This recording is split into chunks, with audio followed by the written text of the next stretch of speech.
Hi guys, magandang hapon sa inyong lahat. Ito, magsisira ako ng collection ko na ito ay talagang binibili ng mga collector dahil ito ay isang mga rare coins, mga Philippine coins, mga error. Ito guys, ipapakita ko sa inyo kung gaano karami na ang ating binibili na coins. Bakit ngayon patuloy pa rin tayo bumili ng coins dahil ito ay isang investment ko na rin. Lahat ng coins na kahit bago, basta error, yun po ating binibili, silver man o kahit ano man, yun po ay ating binibili sa mataas na halaga. Okay, ito guys, umpisa na natin ng ating collection. Siya nga pala, shout out sa Luzon, Visayas, Mindanao, mabuhay tayong lahat.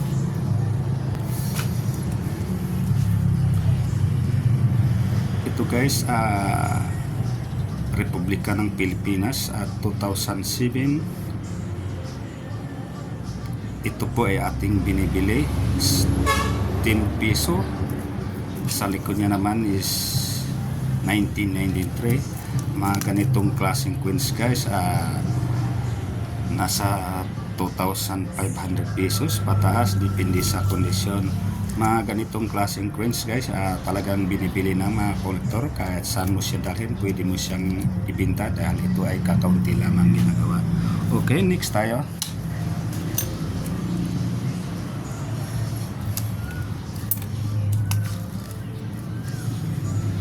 At ito naman guys, 2006, 5 piso, Republika ng Pilipinas, Emilio Aguinaldo.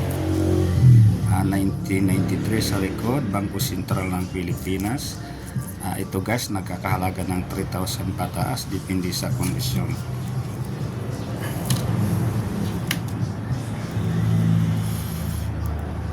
At ito naman guys, bago lang siya, 2015. 1 piso, Jose Rizal, Republika ng Pilipinas. Ito guys, error coins. Ganitong klaseng coins guys na binibili natin sa 500 pataas, depende sa kondisyon. Dahil ito ay isang error coins, ipapakita ko sa inyo guys kung bakit ko binili ng 500 pesos. Ito guys, babalik tayo natin. 2015, dapat yung 1993 sa likod, dapat magkatapat. Okay, nakikita nyo guys, yung 1993 nandito sa aking daliri. 1993, nakikita nyo guys, napakalayo, dapat yun ay magkatapat. Baliktad natin uli. Ayan guys, year 2015, 1 piso. Pag ganito guys, binibili natin ng 500 pataas, depende sa kondisyon. Okay, next tayo.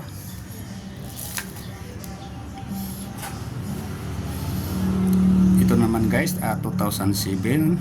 Mga ganitong klaseng coins guys, hindi natin tinatanggihan dahil makabili ka man dito, nasa isang collector na. Swerte mo man kung makahanap kang mga ganito sa hindi collector, dahil ito ay mabibili mo lang sa mababang halaga. Pero pag galing sa mga collector, hindi bababa ito sa 2,500 pataas. Okay, next tayo.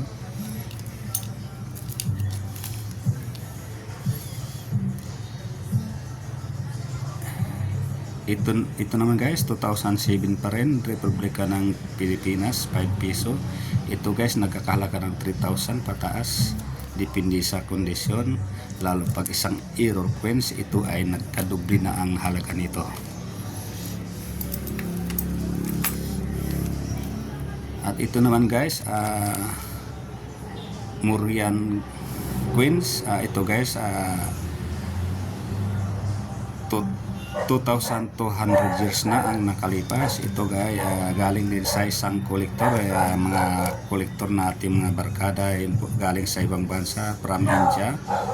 Siya nga pala, salamat sa nagbinta sa mga ganitong klaseng coins. Okay, next tayo.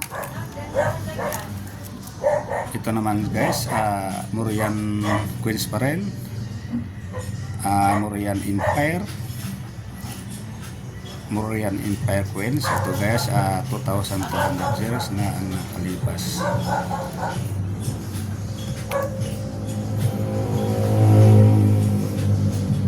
At ito naman guys, 2006 na naman.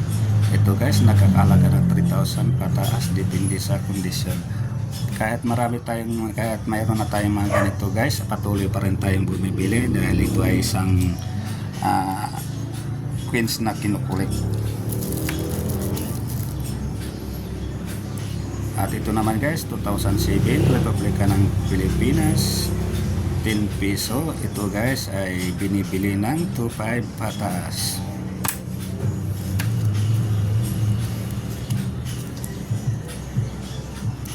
Ito guys ay error coins at 5 piso. Ito guys binibili natin sa mataas na halaga. Ito ay isang error coins. Mga ganitong klaseng coins guys ay hindi bumababas 5,000 pataas.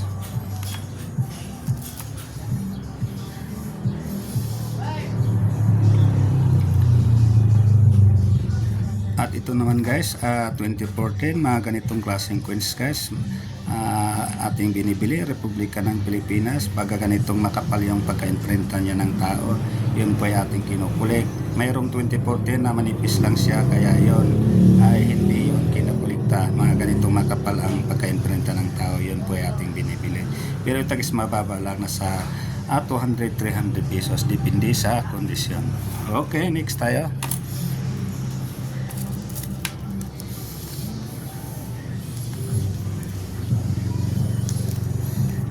Ito naman guys, 1 penny, United States of America. Ito ay 1943, gawa sa copper.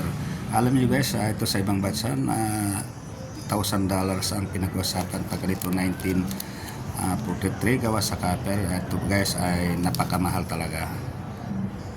Okay, next tayo.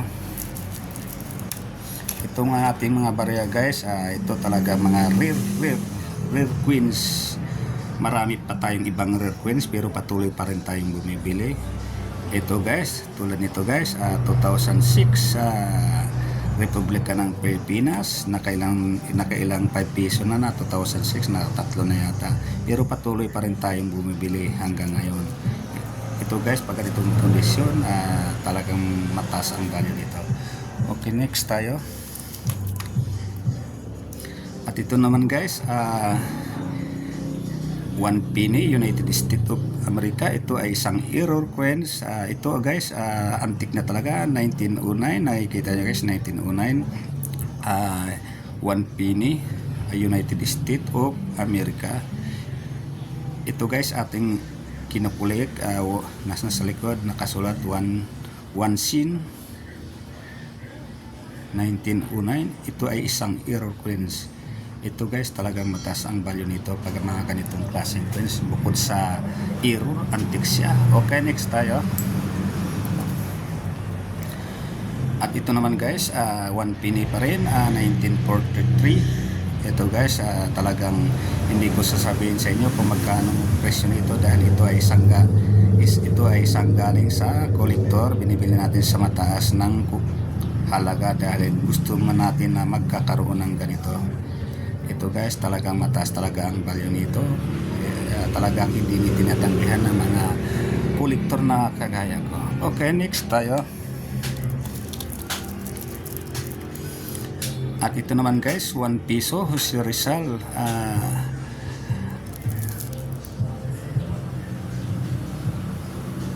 Republika ng Pilipinas. Sa likod niya, 1974. Mga ganitong klaseng coins guys, error, bibira lamang ito. Ito guys, binibili ng 7,500 pesos. Depende sa iyong mga customer. Mga ganitong klaseng coins guys, yun ang binibili ng mahal.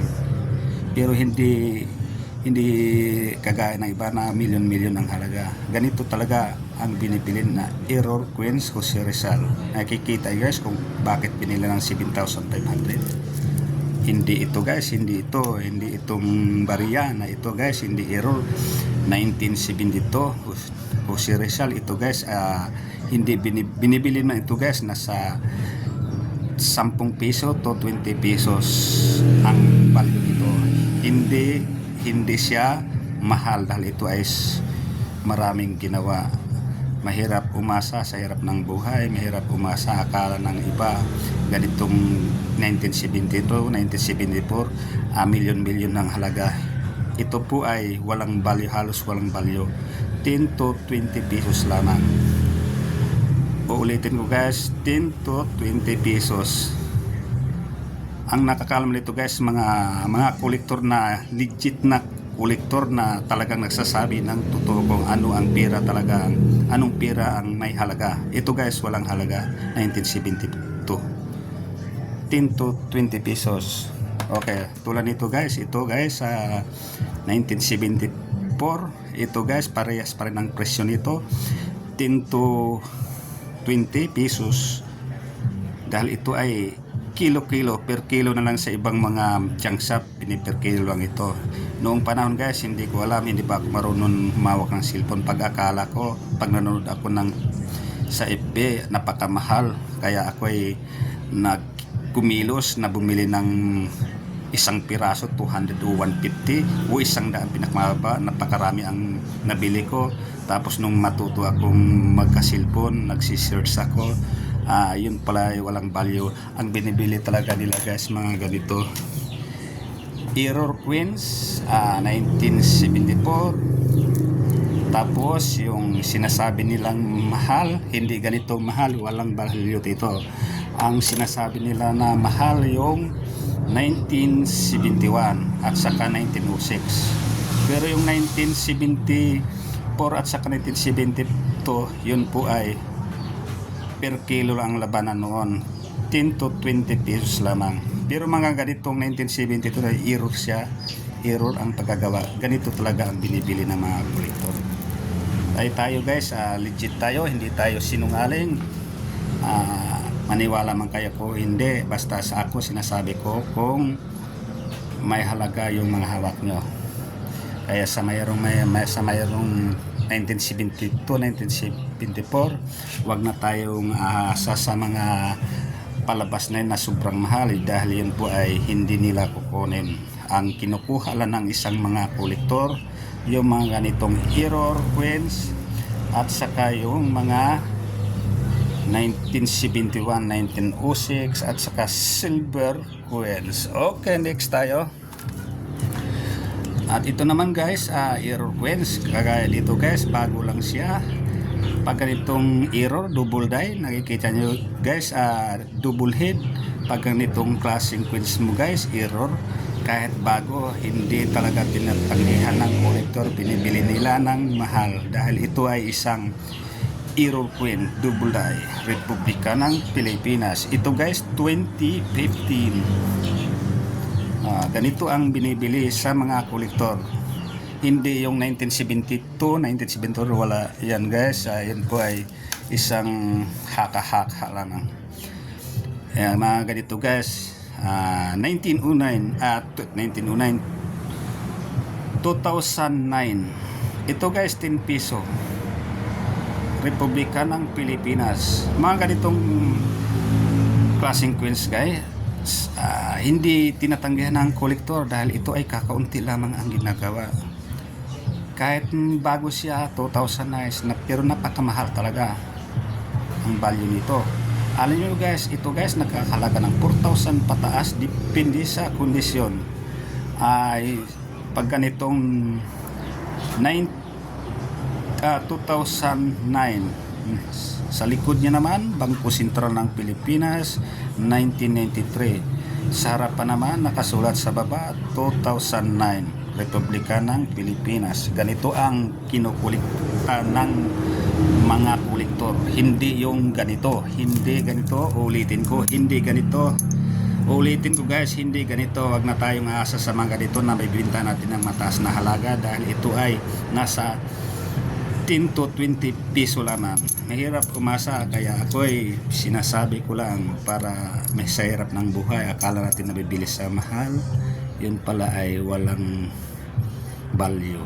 Mayroon man 10 to 20 pesos. Okay, next tayo. Tulad dito guys, bago lang siya, 25 sentimo, Republika ng Pilipinas. Ito guys, 2006. Alam niyo, napakaliit na pira ito. Ito ay gawa lamang sa bakal, gawa sa nickel. Pero bakit binibili ng mahal? Dahil guys, ito ay isang queens na kakaunti lamang ang ginawa. 25 sentimo 2006. Ito guys, nagkakalaga ng 6,500 pataas, depende sa kondisyon. Okay, next tayo. At ito naman guys, yung ating barya na Republika ng Pilipinas, 5 piso. Nakikita nyo guys, ito guys, 2007. Ito guys, ang presyo nito sa ngayon 3,000 pataas, depende sa kondisyon.